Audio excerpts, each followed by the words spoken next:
round two. There we go, round two. You guys didn't hear my voice crack the first time. Hey, everybody, welcome to Thursday, December 4th here. And I'm clearly under the weather, but I really wanted to do this here. I woke up feeling sick, all the stuff going on here. It's going around end of the year stuff. But we're in it. We're in it to win it. I want to start with some really exciting news. You guys might see I'm wearing our new swag. We just got a new shipment of shirts in for Nick Valencia News. And we're running a special right now here. We got Make Truth Go Viral on the back end.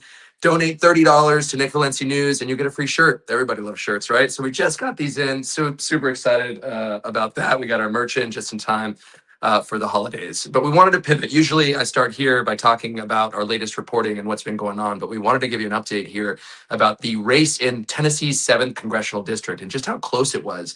And to do that, we wanted to bring in a friend of the show, Democratic strategist Christian Ramos. Christian, come on in here. Let's talk about Tennessee's 7th and why Democrats should be enthused by what they saw. Let's break down a little bit. Hey, how are you? By the way, how you doing? Good. So who was this race against? And if you could just sort of give us a backstory. Yeah, no. I think it's important context for this conversation.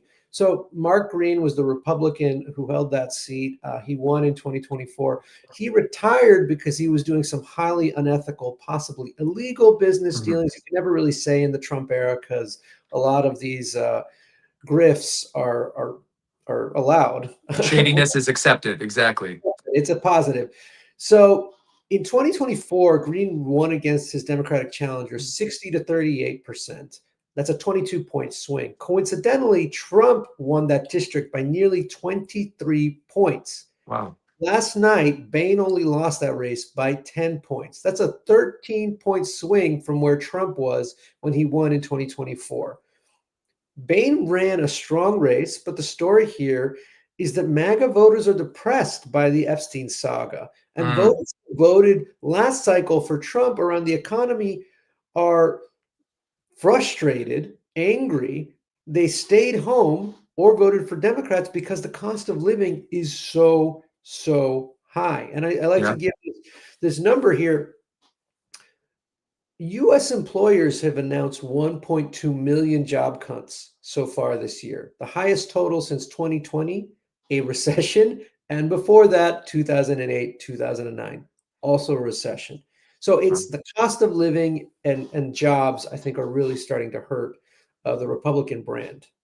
Is your insight into this? Do you think that Democrats are gaining traction there locally in the Nashville area, or is it just this sort of disappointment among Republican voters? Because close only counts in hand grenades and horseshoes, right? You hear that all the time. The Democrats got close, but they didn't win. So how enthused should they really be about this?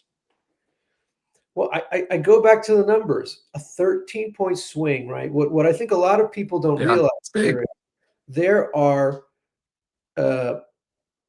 22, no, I apologize. There are 46 seats held by Republicans that Trump won by 13% or less.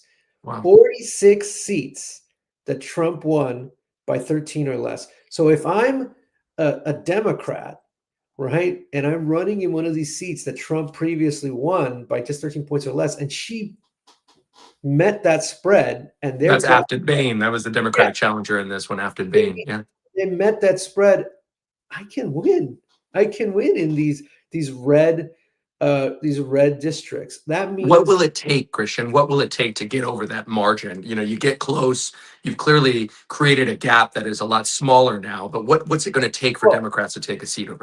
I'm going to answer your question. I think we have to really lean into this concept that we are a party of change, that we're out there fighting for people to experience a radical change in their life from what we're currently experiencing. But look, I will put it slightly different. It's like a 2-point majority. I was just on a call here where it was communicated to me in DC that the House Republican majority could disappear before the election if people keep retiring. And so when you see these numbers and I'm up for election, and let's say my margin of victory as a Republican was only 2 percentage points, right? And you're clearing your 13 percentage points. I don't want to make this a math lesson, sure, but I want to say that if I'm looking at spending the next year, putting my life on hold and running for re-election, and I see these numbers, I'm thinking, wow, I am going to really, really be in trouble here. Do I even put myself through that? Again, they just need two more retirements, and then the Democrats are the majority again.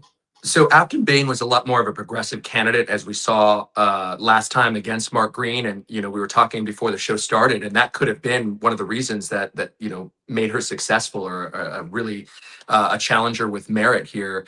What does this say about the Democratic Party? You talk about the change going on. We had Congressman Jimmy Gomez on the show earlier this week, and the chat was filled with progressives who were just bashing him for taking money from AIPAC.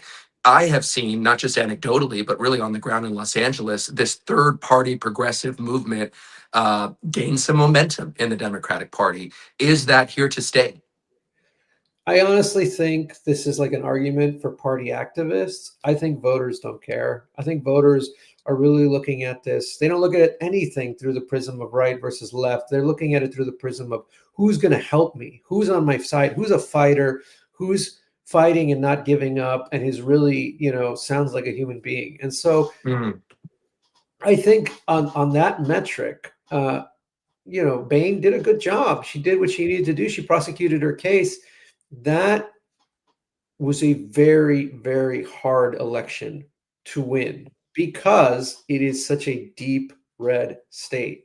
And you And see the difference there is only 10,000 votes, Christian. I mean, that is what Democrats are looking at and seeing promise there. absolutely. And look, again, if I'm a Democrat and I'm in a place like, look, take the redistricting in Texas. Right. The Republican Party in Texas banked on Latino voters voting for Republicans the way they did in 2024. Mhm. They were banking on turnout being much lower than perhaps it was, right? Those low turnout elections help you in a red state. If we're looking at the turnout and then we're looking at, how these things, people are voting now, these redistricting fights that these Republicans are having could backfire significantly on them and their community because those voters are not voting the way they did in 2024. So Wow. Well, we're so excited to have you to talk about Tennessee 7th. While we're here, is there anything else going on that you'd like to discuss? Anything else happening today? I think people should definitely be paying attention to what's happening in Florida. I think there's a really exciting Senate candidate there, Hector Mujica.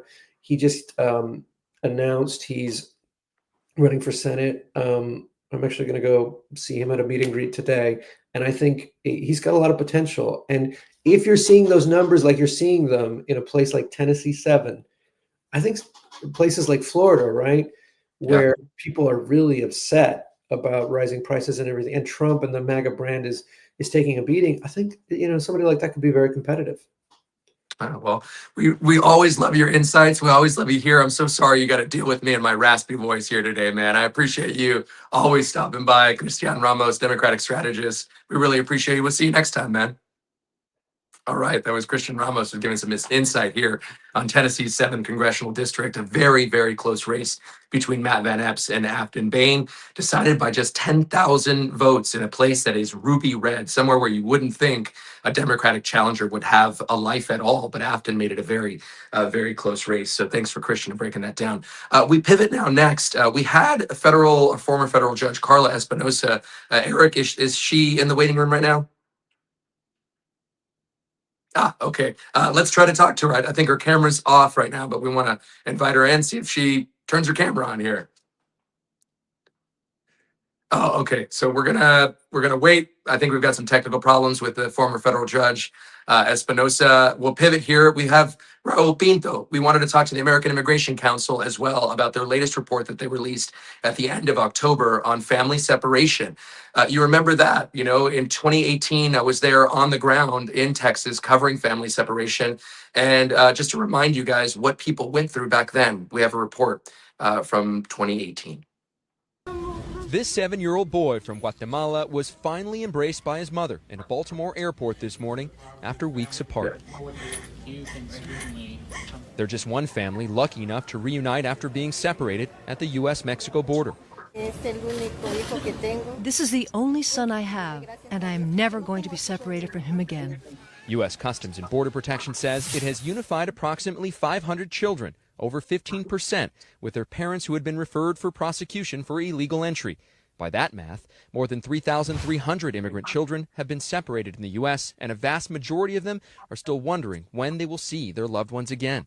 Cindy Madrid and her 6-year-old daughter Allison are part of that group.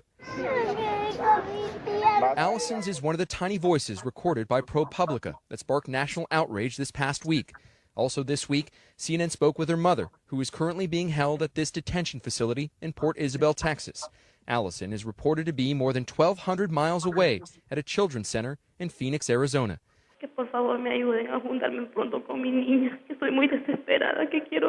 Behind me in this Port Isabel detention center, there are 1,700 detainees, a mixture of both men and women. And we're told by immigration attorneys who have visited their clients inside, most of them have no idea that zero tolerance has ended. In fact, some of them have found out from a Spanish language television inside. It is shocking, Dana, to consider that they're not being told more by the officials inside. And I remember just the lack of transparency during that first round of the Trump administration. I remember just the lack of details that they would give us, and Freedom of Information Act requests weren't enough. We had to have sources within these agencies to give us insight into exactly what was happening. And speaking of insight, where are we going? We're going to Carla, or are we going to Raul? Where do we go next? All right, let's go to Raul Pinto here. We just got Carla Espinoza's camera on, but we're going to go to Raul Pinto. He's the Deputy Legal Director of Transparency at the American Immigration Council to have more conversation about this report that they released. Raul, thank you so much for joining Nick Valencia Live. Thank you, Nick. How are you? I'm doing great. I want to talk about Charlotte, where you're from, in a little bit, but let's get into what was the most insightful thing that you saw here from this report that you guys put out at the end of October.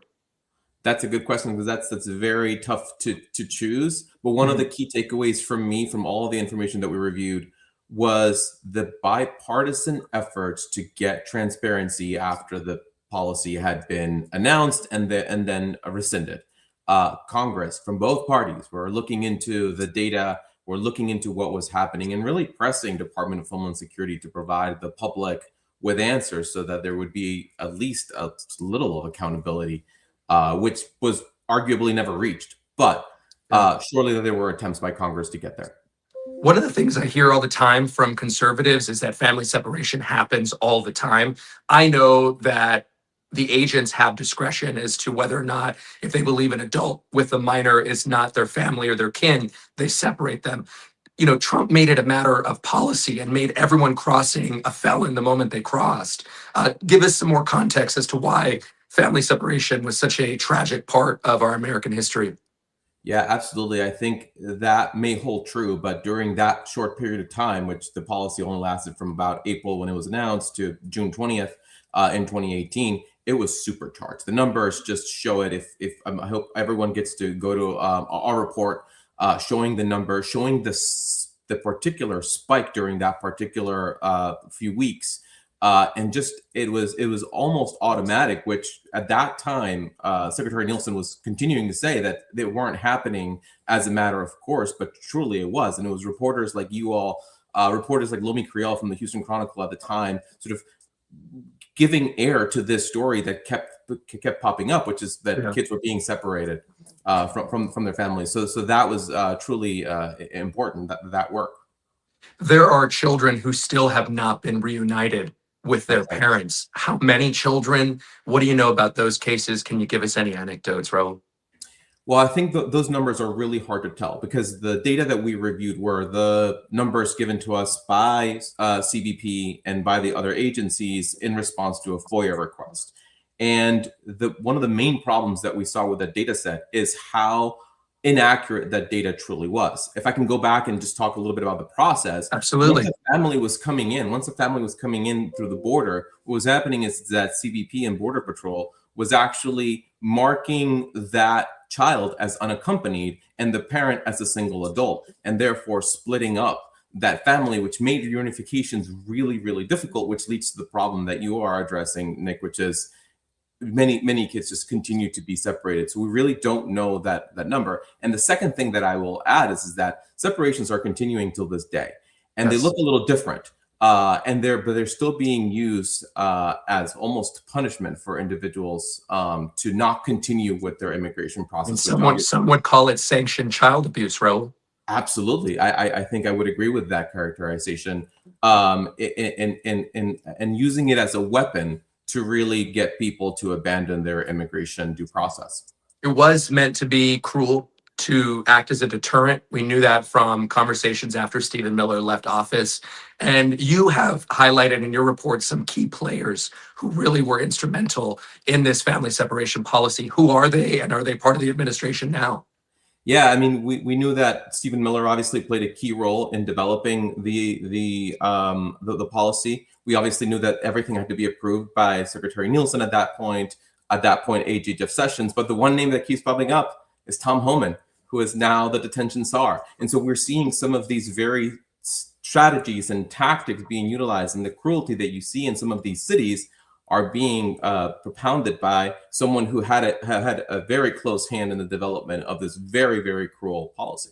That's really terrifying, and it should be scary for a lot of people that a name that was so much so at the center of family separation 1.0 is now being brought up in family separation 2.0. I bring this up because he is now, compared to somebody like Greg Bovino or somebody like DHS Secretary Kristi Noem, he's like being painted as this moderate, but he's anything but if he's behind policies like this, Raul. Absolutely, and I think that he was one of the main pushers of this policy. Denying some of the reports that journalists like yourself were putting out there, and trying to really combat the information that was going out into the public to try to get the public to see exactly what was going on. His efforts and the agency's efforts were to actually try to combat that information with misinformation. And you know what? If it wasn't for quote unquote good people in bad places, I mean, that's how some of the sources describe themselves to me, the sources that were leaking the information out from the Trump administration. I got invited in on a tour of those Border Patrol facilities to see the kids in cages with my own eyes. And these are images that I will never forget.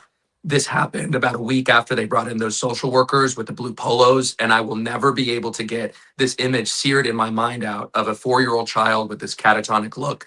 And I remember asking the administration officials we were with the backstory. And she was one of the family separated children who didn't know where her parents were. They alleged that she had been trafficked. We don't know what really the story was. But all I know is I was looking at someone there that may or may not likely ever see their parents or family again. And that, you know, that should anger all of us. That should anger conservatives. That should anger MAGA voters. That should anger, you know, everyone among us here. And we had hundreds of cases of children that were below 4, and including cases of children that were less than 1 year old. And the agency really trying to combat that messaging and saying, no, we couldn't have possibly done that. And now the data shows, their own numbers shows, their own graphs show that they indeed had kids in their custody separated from their parents who were less than 1 year old, 1-year-olds, 2-year-olds. What's to keep this from happening again? Oof, that's a good question. That's $1 million question. I am hopeful. I am hopeful that the lessons learned from that time will prevail this time around. But my greatest fear and concern is that some of the mechanisms that brought light into this issue, for example, some of the reports that were done by the Office of Inspector General for Department of Homeland Security, that the Government Accountability Office that's funded by for Congress, right? That all of those agencies and levers and mechanisms are actually faltering and being actually attacked by this administration, so that we actually won't have that anymore. That the current attacks on journalism and specific journalists, when they are asking those very important questions that the American public should know about, that they are being treated poorly and actually not getting the answers that they want. And you point out that even FOIA requests were actually not very helpful in this regard. Right. I think that's right as well. When we see the agency actually taking searches and not doing the correct searches for documents and not providing with the records, or over redacting records that will bring truth to the policies that are being implemented, that's a huge problem. So those are my concerns going forward. But I am hoping that we can learn from this. And we're seeing a little bit of this now as well with the Venezuelan boats strikes, that Congress is actually engaging back and trying to bring some level of accountability when the administration does its most egregious policies. The problem, though, and I wholeheartedly agree, the problem is that they are going after these whistleblowers. And I can't say for certain what's happening now in this second administration, but the first administration, those whistleblowers that gave me details, they thought that they were in the clear until right. I mean, one of them was up for their pension. They were, coming up to the close of retirement. And then all of a sudden, the Office of the Inspector General are launching a report on them, and they were let go and they were fired before receiving their pension. So they were targeted deliberately, we believe, because of the information that they leaked to us. That is the reality of what's happening to people that are trying to blow the whistle on, family separation 1.0. Now we're calling this family separation 2.0. I'd love to get your thoughts on this, because it's clear to us that they are going after heads of households, that they are going after the main breadwinners to try to dismantle the family from within. What's your take on what's happening right now under this second iteration?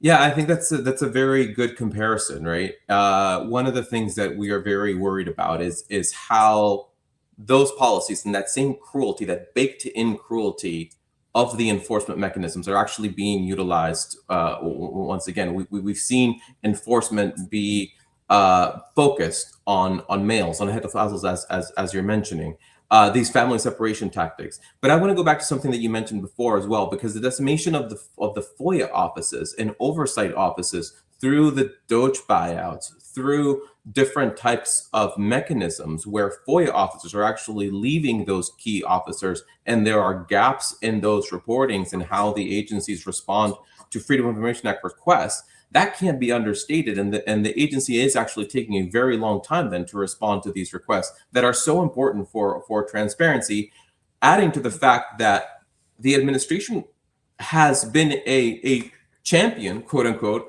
of transparency. They've said that they want to be one of the most transparent administrations in the history of the country. They claim that they are, Raul. They claim that they are. Right. And so why are they dismantling these oversight mechanisms so that the public knows exactly what they're doing?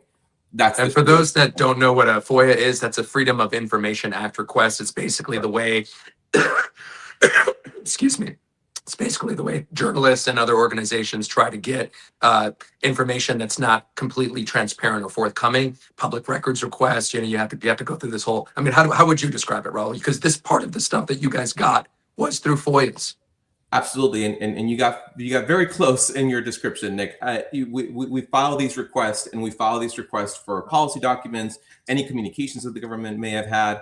The problem is that specifically the immigration agency, starting with Department of Homeland Security headquarters and going all the way to ICE, CBP, which is Customs and Border Protection, U.S. Citizenship and Immigration Services, they have such big backlogs of these types of requests that they are really, really making it difficult for the public to obtain information. So what happens is that we actually have to litigate, and we have to bring them to court in order to try to get those records that are so sorely needed. So as you point out, the gist of this report that we put out was because it took us about 7 years to get a full view of that information. The council has two reports. One is really focused on the harms that children and families were experiencing, as well as the callousness that the government officials were displaying during this time. The second report that we published out in October really talks about sort of the role of journalists and the mechanisms that took to bring some oversight into this catastrophe, if I can call it that. It is a catastrophe, and it took us going above and beyond. I don't talk about this much. It's something that I've talked about a lot more on this show, but I helped reunite at least 3 children with their parents that I know of, and that was time that I spent off the clock, when I was doing things out of the goodness of my heart, because I could not imagine at that time. I was a new father. I had a new child at home who was just a few months old when I was seeing this stuff, and I couldn't bear to think of children as young as my daughter living away from their parents. I mean, all children need at that young of an age is their mother.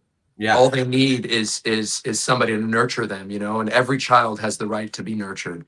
I want to pivot. Go ahead. You want to add something there?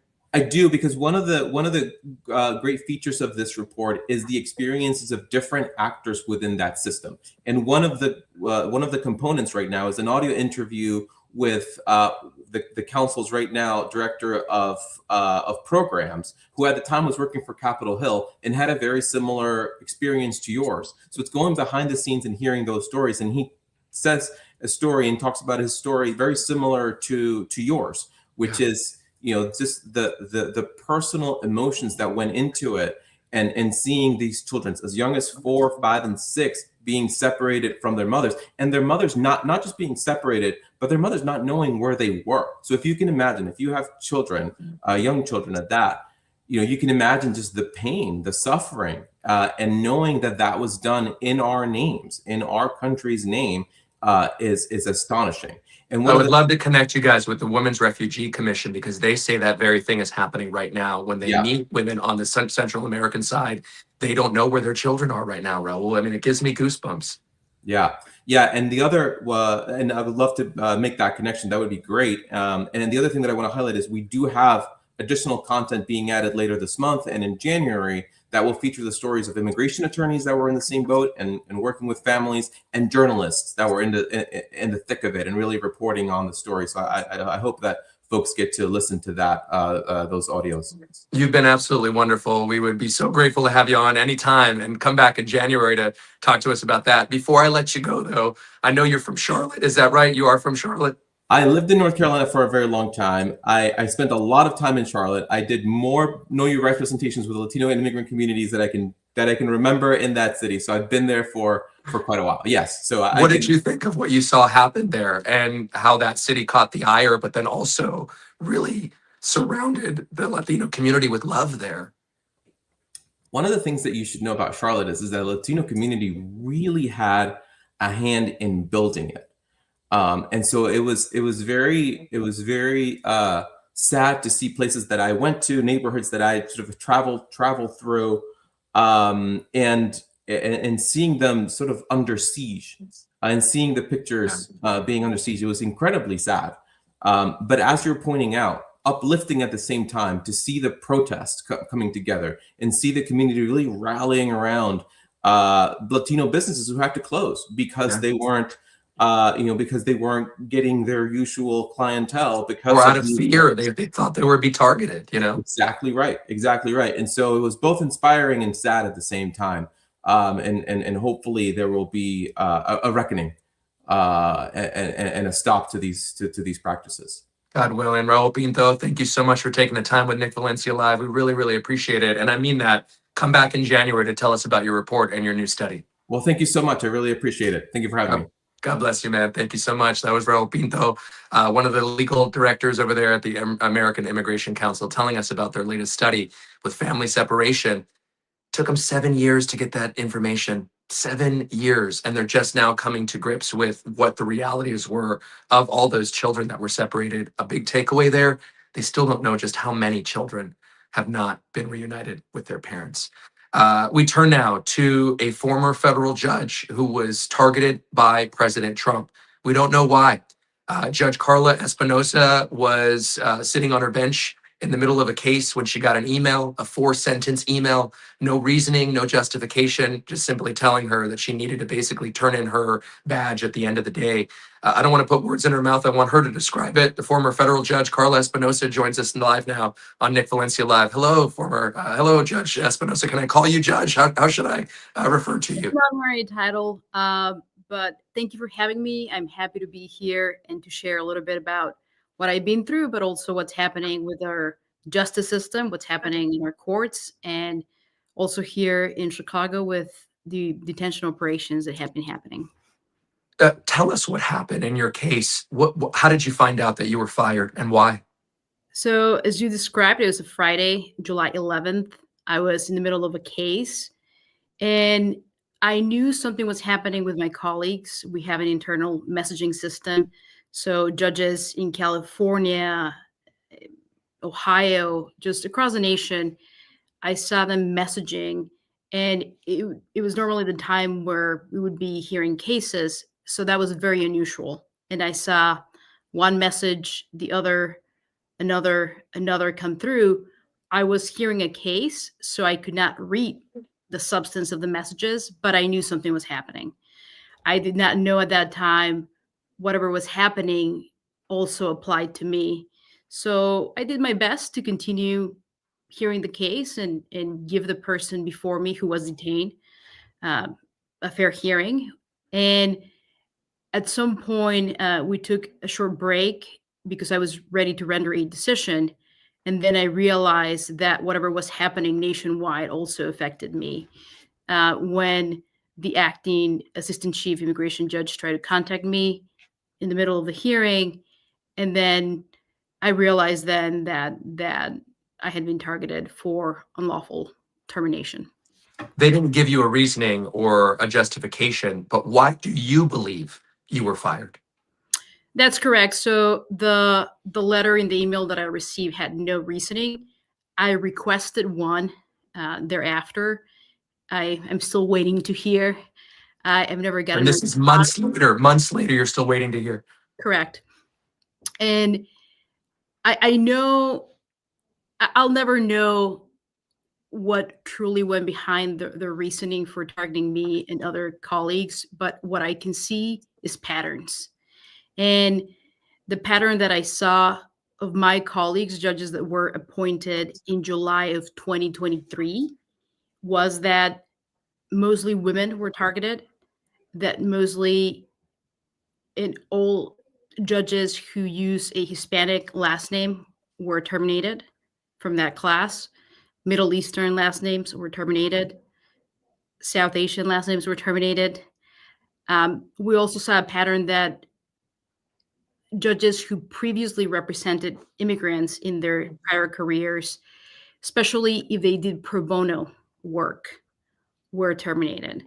And so when I realized that there was a very clear pattern, it became clear to me that the reasoning was just unlawful discrimination.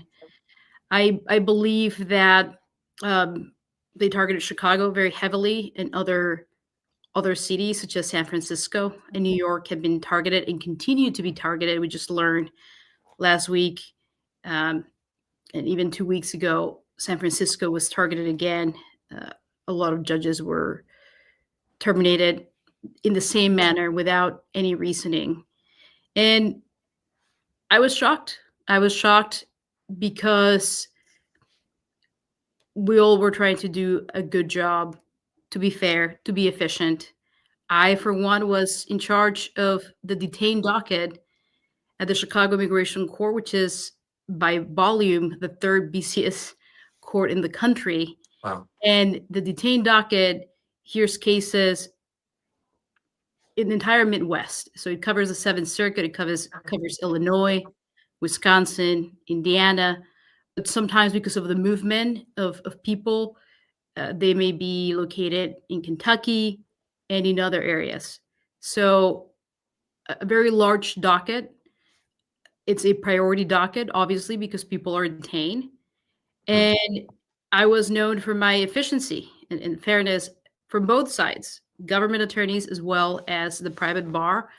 I was adjudicating approximately over 1,000 cases a year, which is significantly more than the goal that was imposed by this administration during the prior term of 700 cases a year.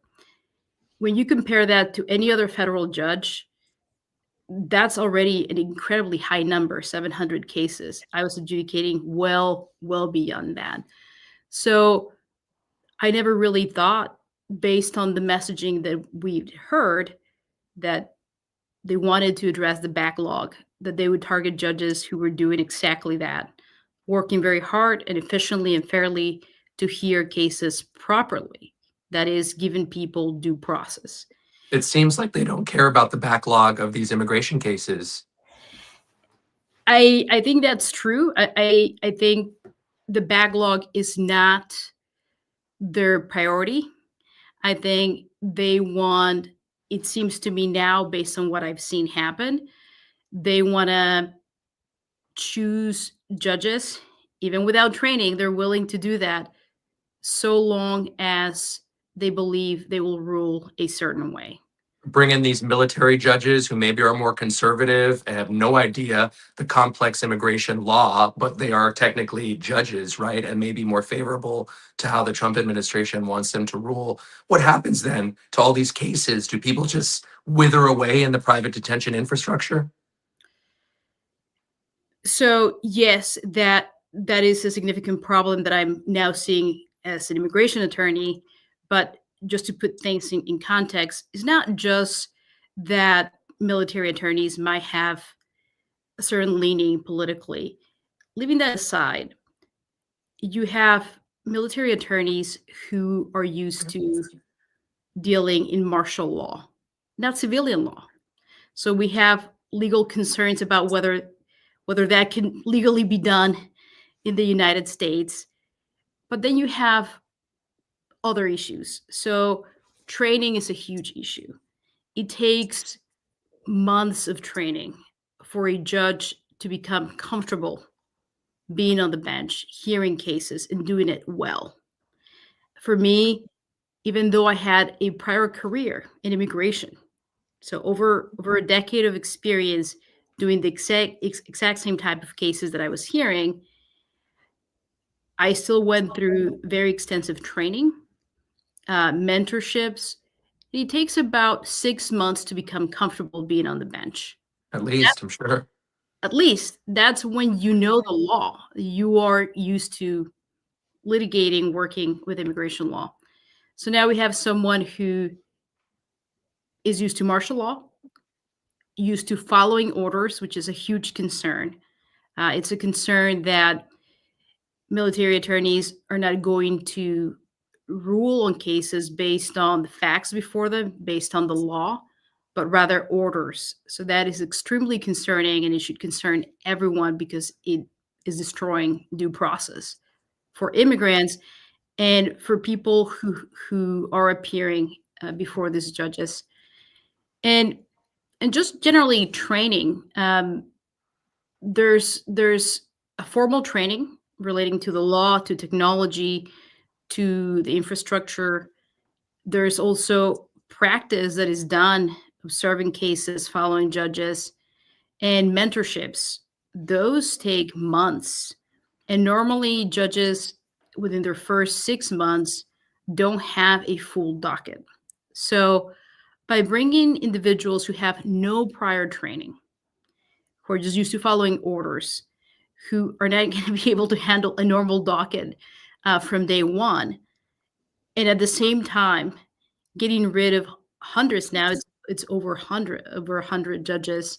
I think the number of early retirements as well as unlawful terminations is now approximately over 130.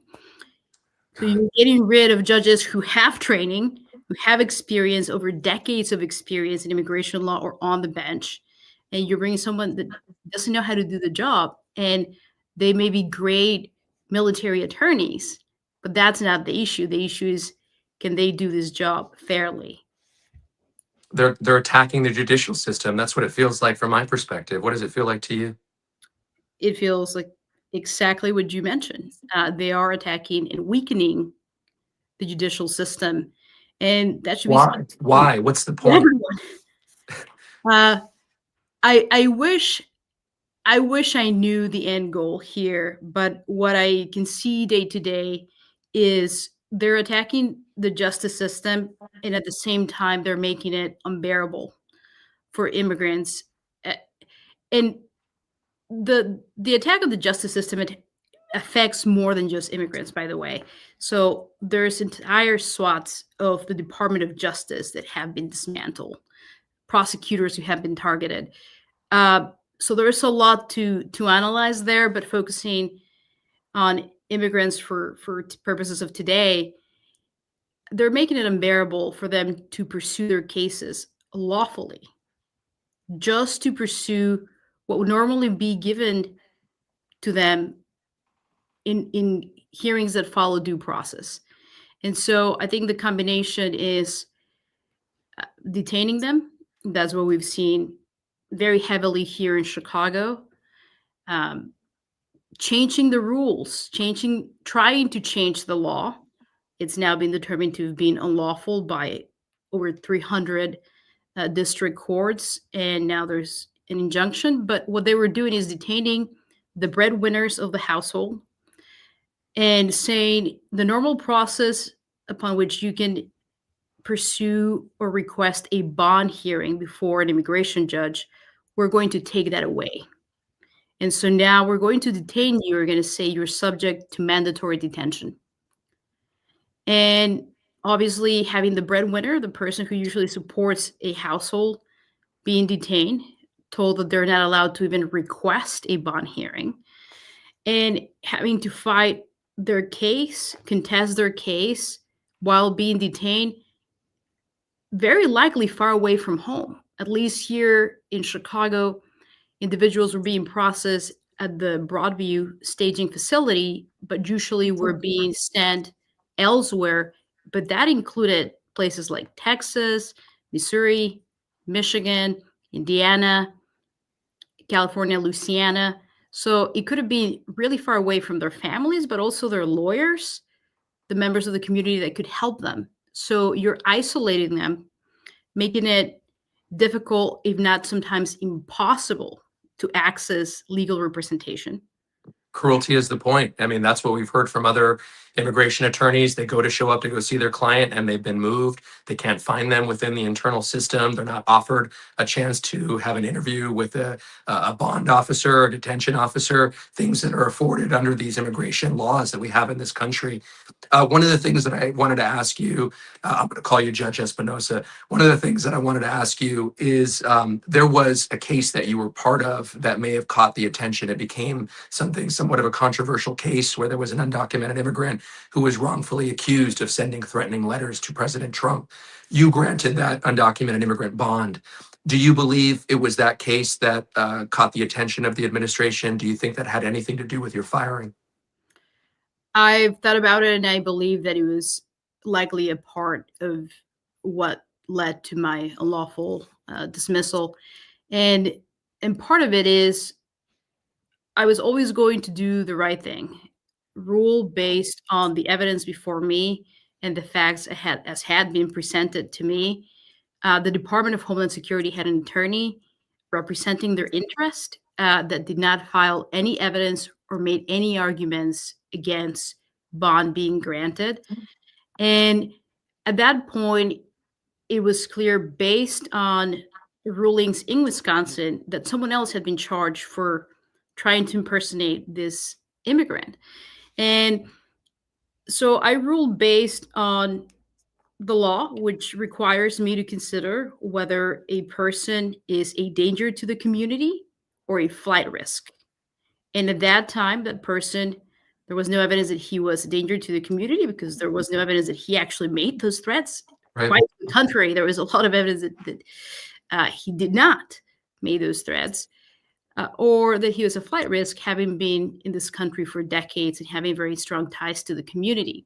Now, I ruled fairly, and I'm very happy with the decision I made because it's something that I can live with. I do believe that it caught the attention of high-level government officials and perhaps the administration, because just days before I made a ruling on the bond, Secretary Christino made public statements saying that this individual should remain detained and would remain detained. And well, that's inconsistent because if you know the legal process, I was about to decide whether he should be released on bond.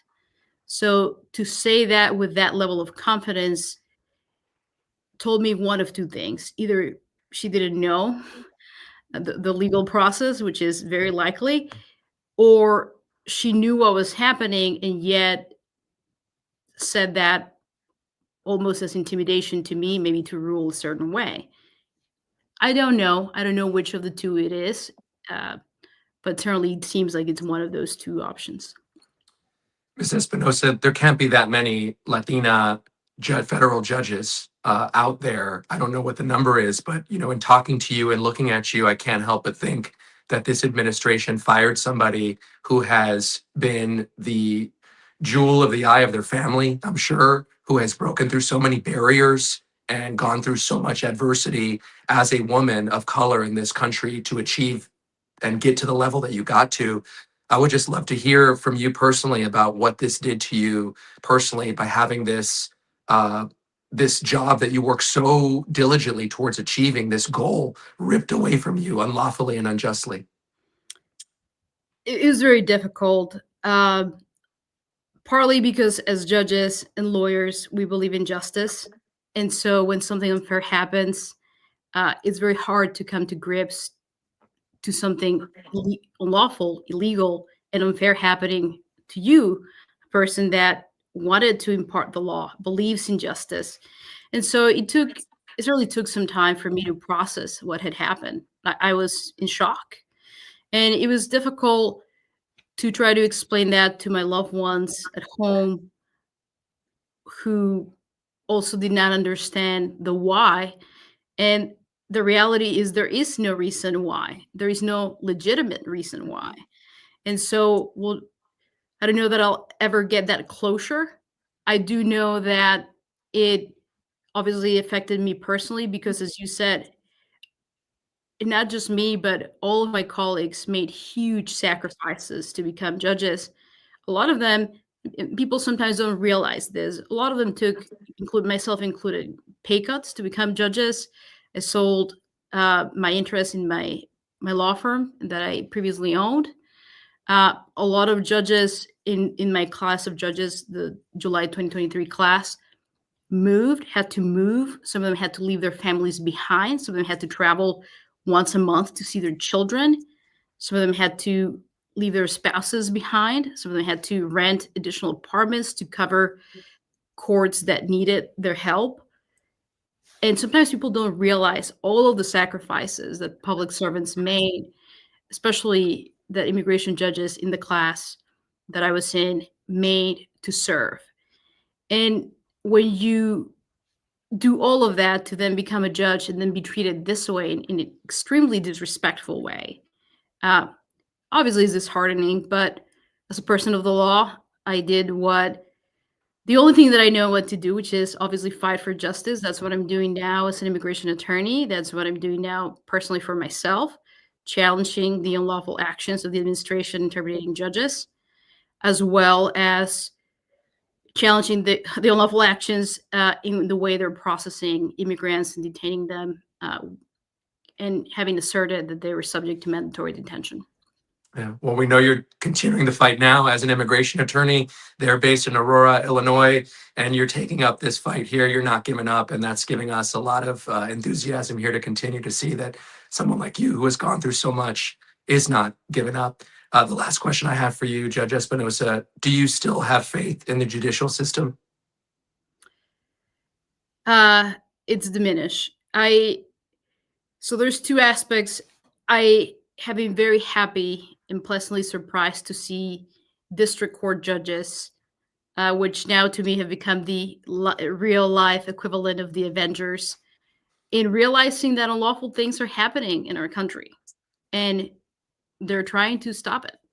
And so I personally secured in the past few weeks over half a dozen of orders from district court judges ordering the release of my clients who are unlawfully detained. And that gives me a lot of hope. So I know that part of the court system to some degree is working.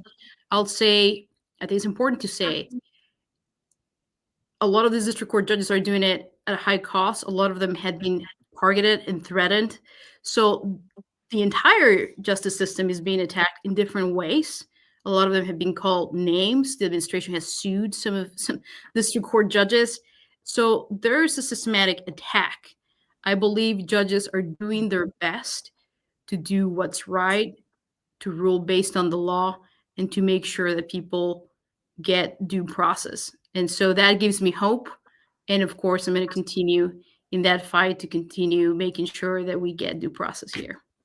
Former federal judge Carla Espinoza, attorney at law, thank you so much for taking the time with Nick Valencia Live. We are so grateful for your time, and we really are inspired by your story. Thank you. Thank you very much. Thank you for having me. You got it. That was Carla Espinoza. What a show, guys. What a show. And hopefully you guys were able to hear me. Clearly, my voice got worse as the show went on. I can't even make a statement now here. Well, this is what I'm really excited about, though. Our new merch. Make sure it go viral. I can't talk. My voice is gone. God. I hope you guys had a great. I hope you guys were able to, get something out of that show. Clearly, I got to go rest my voice and go back to bed or something. I can't even talk. Guys, thank you so much for watching Nick Valencia Live, our latest edition. I'm going to go back and laugh at this. Thank you so much for helping make truth go viral. And as always, have a great day on purpose.